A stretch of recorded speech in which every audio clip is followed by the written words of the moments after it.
Hello there, interwebs, both Twitch and YouTube. This was a compilation of what was being said in the design and development forums basically 3 to 4 years ago, put together by Cornelius.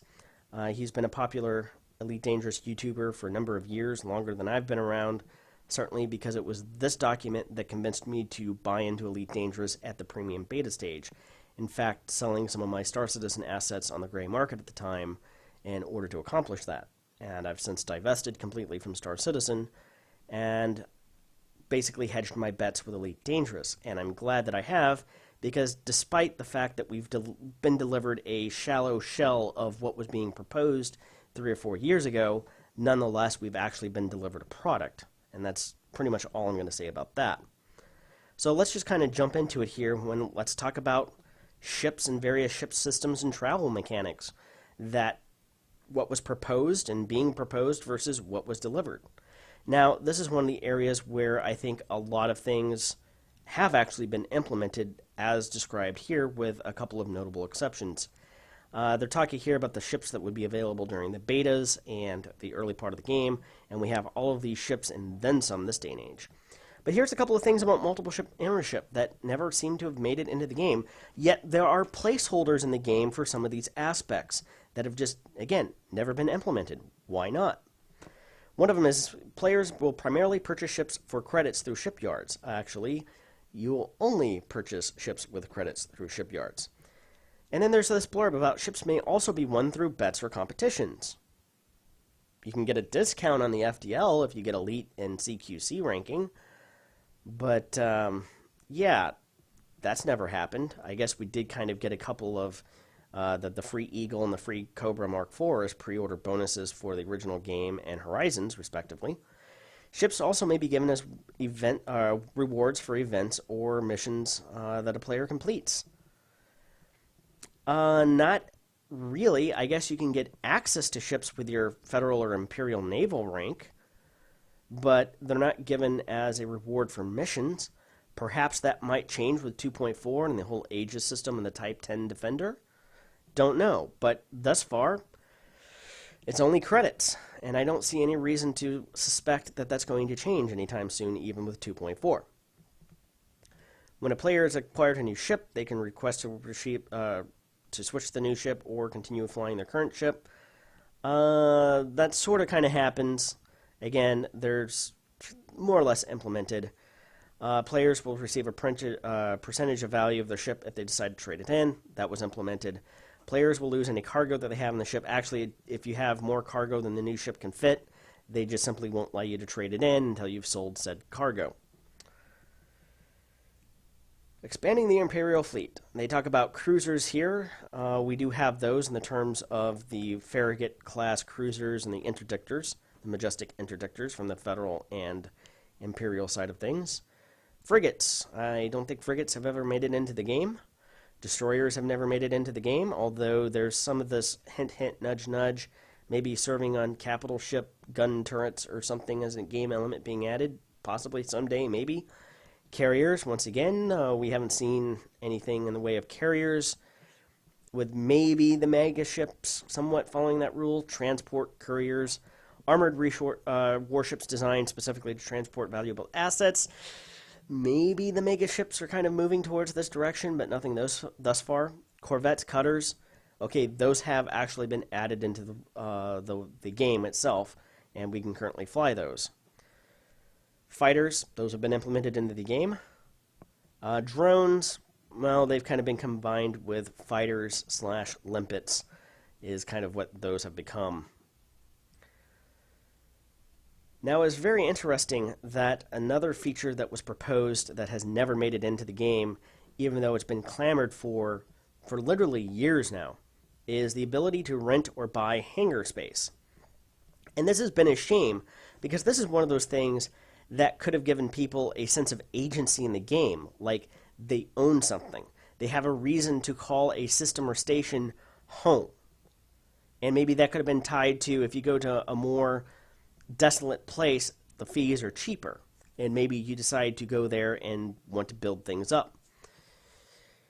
And it says here, functionality, shipyard storage, luxury high-end storage attached to high-end residences in essential locations, cheap warehouses in remote locations.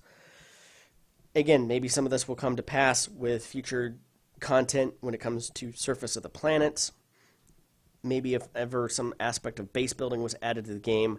But the people who say the game acts or lacks a sense of agency, this is one of the things that they're talking about, and one of the ways that could be solved. Now all of a sudden you've put down roots in the system where you have your hangar and warehouse space and stuff like that. It gives you a reason to return to that system, try to get allied with the various faction or factions in that system. And again, gives you the sense of home, and maybe your friends go and get hangars in the same place and form a sense of community based around that location. It gives you a sense of agency within the game. At least I think it would for many of the people who find that as a key aspect of criticism to the game itself. And I am one of those people who level that criticism at the game. Players can store their ships at multiple locations, so you could have multiple hangars scattered throughout the galaxy. Storage fees are deducted in a daily from their account, and there is an additional fee in some locations, generally the cheap ones, to retrieve a ship from storage when the player wishes to pilot the ship again. The fees increase in game time only. If you're logged off, it won't increase. I agree if this is how it was designed and implemented, that's the way it should be, so that if you decided to log off for whatever reason, if you're in the military and you just went on a 1-year deployment, you don't want to come back and basically have to reset all of your progress in the game because they've impounded all your ships due to docking fees. It should be for in-game time only. Basically, every day that you log in and play the game, that adds a day to the fees that you have to pay. This would also put in a credit sink. Now, some of the serious ship collectors out there may find this to be a little bit drain of the resources, but this would put a logical credit drain into the game, and those of us and those who have collected at this point hundreds of millions and into the billions of credits and have all the ships they could ever want, I think that there's an element here that is missing from the game because of this. And storage spaces will come in a variety of sizes, small, medium, large, kind of like ship pads. There isn't a cap to the number of spaces a player can store in this way other than the drain of their cash. Again, it would give you more of a reason to continue to play into the game. Oh, I need to maintain, certain cash levels in order to keep my ships in storage and all of that. Some people may not like it, others may not, but it would give purpose behind the grind, essentially, instead of grind without purpose, which is kind of one of my main complaints about, quote, the grind, as well as many others. Player can only swap current ships with a registered storage location. I know that this would anger some people. I think it would have been cool. Another one of the things here is you could transfer your ships in between these stations, including one of the ways that it was implemented.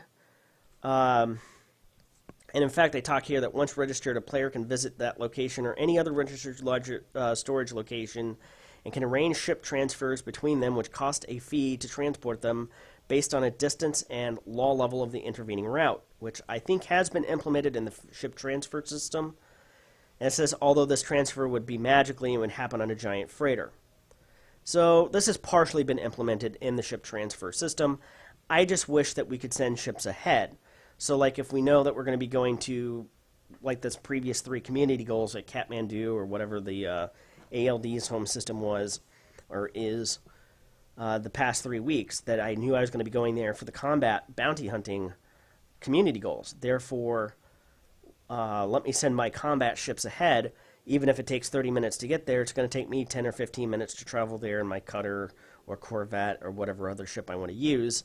And then whenever I got there, if I wanted to switch out to a courier or another ship and do the bounty hunting thing, I could do so, and my ships and or equipment would already be on its way. That's kind of the only complaint that I have there, but at least it's something. And again, partially entered into the game, only we can store ships at any station, and there's no fees involved. Interestingly enough, there is a placeholder for there to be fees involved. They just never have implemented that. And I think at this point there would probably be significant pushback from a significant portion of the community if they did implement those things, which I think is a shame. I think from a game design perspective, that would make things a little bit more engaging and realistic instead of being able to store as many ships as you want wherever you happen to be. And again, it would give you a sense of agency and ownership into setting down routes in a particular star system versus another. Anyway.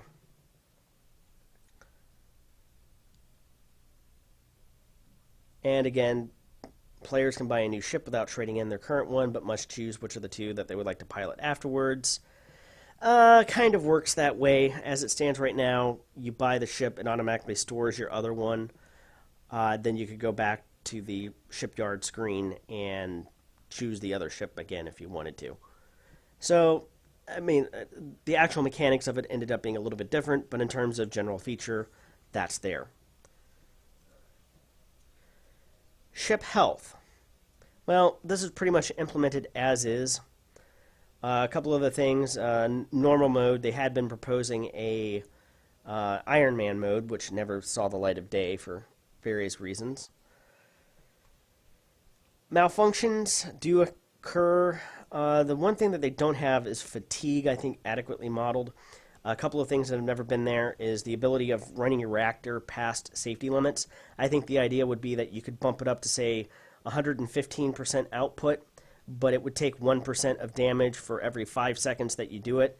Maybe you could bump it up to 150%, but you would take 5 damage for every 5 seconds or something like that, that the engine was overcharged. Again, this would be a great area of depth that you could add into the game, into managing your ship. And especially if you had, say, an engineering multi-crew station. Wonder where we'll see that again later on in this design document and in a future episode. And then, of course, normal direct damage from weapons fire, asteroid impacts, what have you. Let's see here, penetration damage. Maintenance, again, repair maintenance. That's all pretty much been implemented as is. Malfunctions, pretty much implemented in the game. I think with a few minor exceptions. I don't know if, like, sensor unit might display corrupted damage. I don't think that really happens. I think sensor unit is either it's on or it's off. Either it's operating or it is destroyed. And that is the case with many of the subsystems. I don't think it is that if your power plant's damaged at 50%, it doesn't produce 50% less power. I think it produces 50% power at 0%, but things like that have changed a little bit over time based on feedback. Malfunctions can last from several seconds to several minutes based on an effect. Most malfunctions, I think, just tend to be a roll of the dice, like FSD. If your FSD malfunctions, you just keep hitting the button until it doesn't anymore. So here we're talking about modes of travel. Most of this has been implemented with a couple of minor differences. One, it was suggested here that there'd be in-system jumps from in-system body to in-system body, and I think this would have been if there was, capable of instantaneous travel between gravity wells, and I think this would be, let's say you had 2 stars in a binary star system with one star being 100,000 light seconds from the other. That the idea being you could get into the system at the main star and then jump to that secondary star using your hyperspace jump instead of FSD and having to spend 15 minutes traveling there at FSD speeds. And that is a feature that many people have been asking for a very long time, and I think it's long past due. I've done other videos of why this should be added into the game, not the least of which is respecting people's limited time, free time to play the game. The other thing, most of the stuff, frame shift drive and all of that, have been implemented pretty close to what's been described in here, with one other major exception, or I should say 2 other exceptions, one of them being the micro jump, the other one has been the miss jump.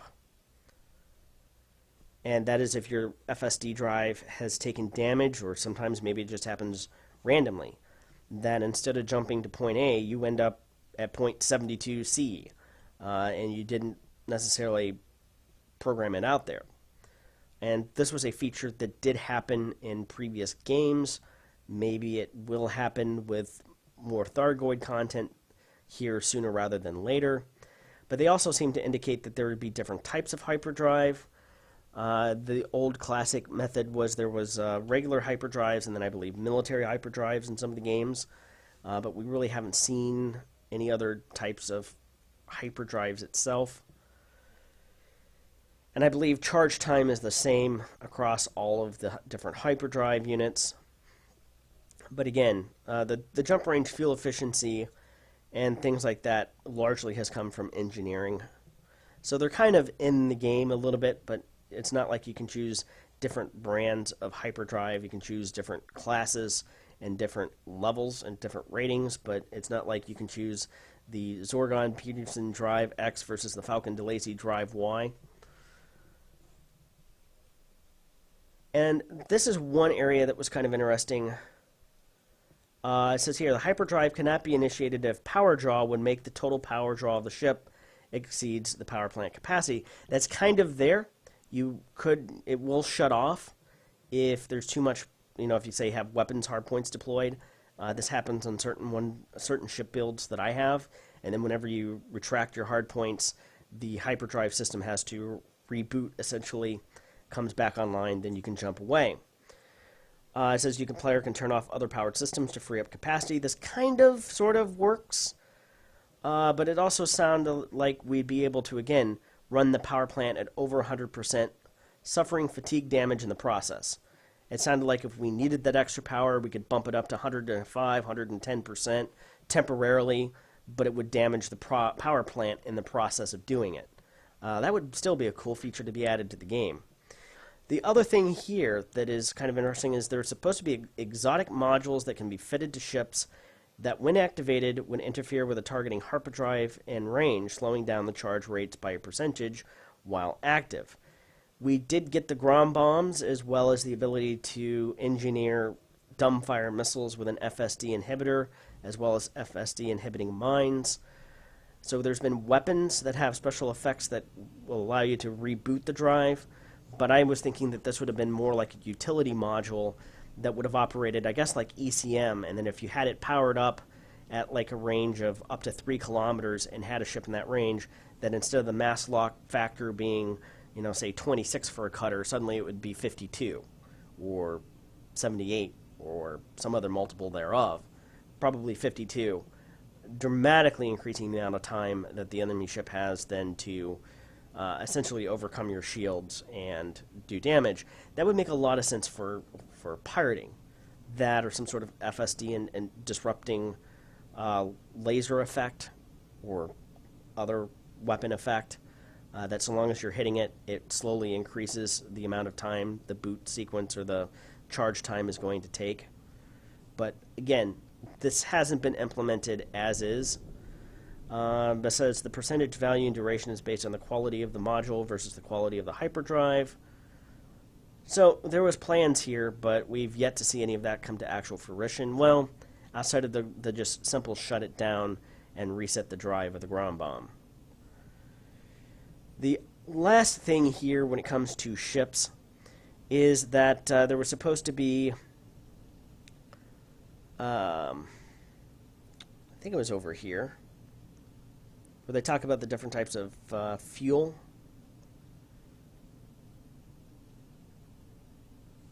There are actions players can take which directly interact with hyperspace jump.